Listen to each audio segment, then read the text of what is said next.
دکھ ہو یا سکھ، ہر حال میں اللہ تعالیٰ پر توکل یا بھروسہ کرنا ایک ایسی صفت ہے جو اللہ تعالیٰ کو بہت پسند ہے، اور اس نے قرآن مجید میں فرمایا ہے کہ جو شخص اللہ پر بھروسہ کرتا ہے اللہ اس کے لیے کافی ہے۔ اللہ تعالیٰ پر بھروسہ کرنے کی دو صورتیں ہیں، ایک یہ کہ آدمی اپنا ہر کام محنت اور توجہ سے کرے مگر اپنی محنت اور کوشش کا نتیجہ اللہ پر چھوڑ دے اور بھلائی کی امید رکھے۔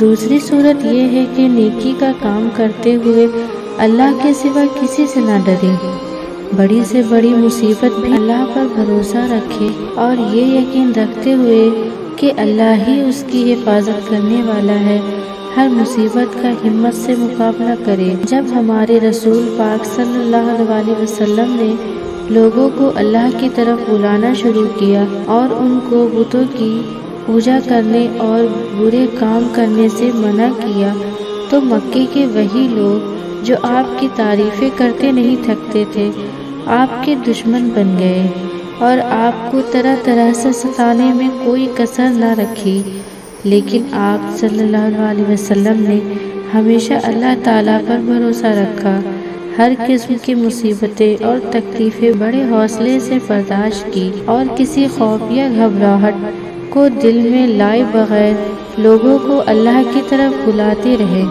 ہر حال میں اللہ تعالیٰ پر بھروسہ رکھنے کا جو نمونہ آپ صلی اللہ علیہ وسلم کی پاک زندگی میں ملتا ہے اس کے چند جھلکیاں ملاحظہ کیجیے۔ جس زمانے میں رسول پاک صلی اللہ علیہ وسلم نے مکے کے لوگوں کو سلام کی دعوت دینے کا آغاز کیا، آپ اکیلے ہی حرم کعبہ میں چلے جاتے تھے اور وہاں سب کے سامنے اللہ کی عبادت کرتے رہتے تھے۔ ایک بار چند شریر کافروں نے منصوبہ بنایا جب آپ حرم شریف میں آئیں تو آپ کو شہید کر دیں۔ کو ان کے منصوبہ کی اطلاع مل گئی، لیکن آپ نے کچھ پرواہ نہ کی اور وضو کر کے اللہ کے بھروسے پر بے دھڑک حرم شریف میں تشریف لے گئے۔ آپ کا حوصلہ دیکھ کر کسی کو آپ پر ہاتھ اٹھانے کی جرأت نہ ہوئی۔ مکے سے ہجرت فرما کر رسول پاک چند میل کے فاصلے پر شور پہاڑ کے ایک غار میں مقیم ہوئے۔ دوسرے دن مکے کے چند کافر آپ کو تلاش کرتے کرتے غار کے منہ پر پہنچ گئے۔ غار میں آپ کے پیارے ساتھی حضرت ابوبکر صدیق نے ان کافروں کو دیکھ لیا اور گھبرا کر بولے، یا رسول، اگر یہ لوگ ذرا جھک کر دیکھیں گے تو ہم ان کو نظر آ جائیں گے۔ آپ نے فرمایا، غم نہ کرو، اللہ ہمارے ساتھ ہے۔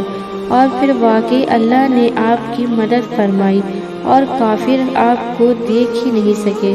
غار شور میں 3 رات قیام کے بعد آپ مدینے کی طرف روانہ ہوئے تو ایک عرب قبیلے کے سردار سراقہ بن جشم نے گھوڑے پر سوار ہو کر آپ کا تعاقب کیا۔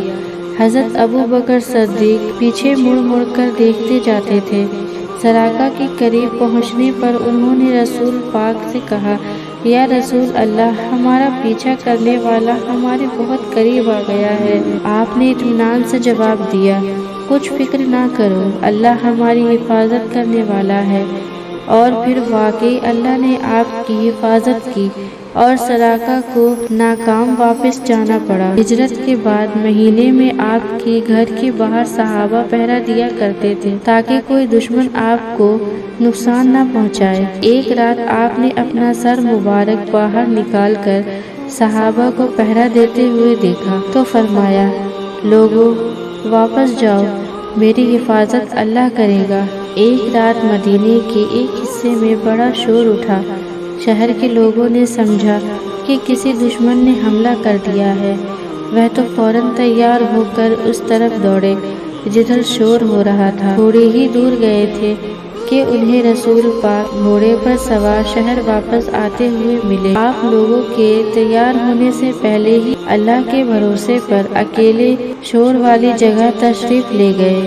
آپ نے صحابہ سے فرمایا، میں شہر کے باہر دیکھ آیا ہوں، کوئی خطرے کی بات نہیں، چلو واپس چلیں۔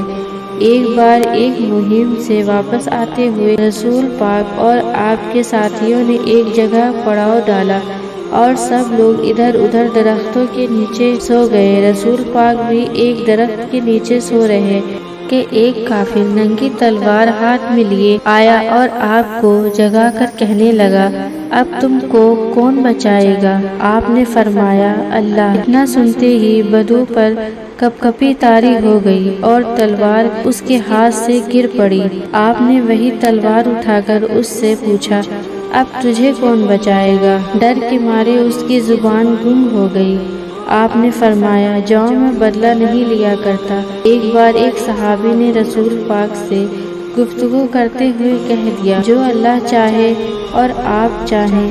آپ نے فرمایا، تو نے مجھے اللہ کا شریک اور ہم سفر بنا دیا۔ یوں کہو، جو اللہ تعالیٰ چاہے، مطلب یہ کہ ہر معاملے میں صرف اللہ تعالیٰ پر ہی بھروسہ کرنا چاہیے، جو اس کو منظور ہوگا وہی ہوگا۔ وہ ہر انسان کا دل کا حال جانتا ہے۔ رسول پاک صلی اللہ علیہ وسلم کے مدینے تشریف لانے کے بعد بھی کافر، مدینے کے یہودی اور منافق آپ کے خلاف سازشوں اور شرارتوں میں مشغول رہے، جس کے نتیجے میں مسلمان اور کافروں کے درمیان کئی لڑائیاں ہوئیں۔ سخت مشکلات اور مصیبتوں میں رسول پاک نے ہمیشہ اللہ پر بھروسہ کیا، کبھی دشمن کی تعداد کو خاطر میں نہ لائے اور نہ کبھی اس کے ساز و سامان اور فوجی طاقت کی پرواہ کی۔ یہ تھی ہمارے رسول پاک کی اللہ تعالیٰ پر بھروسے کی کہانی۔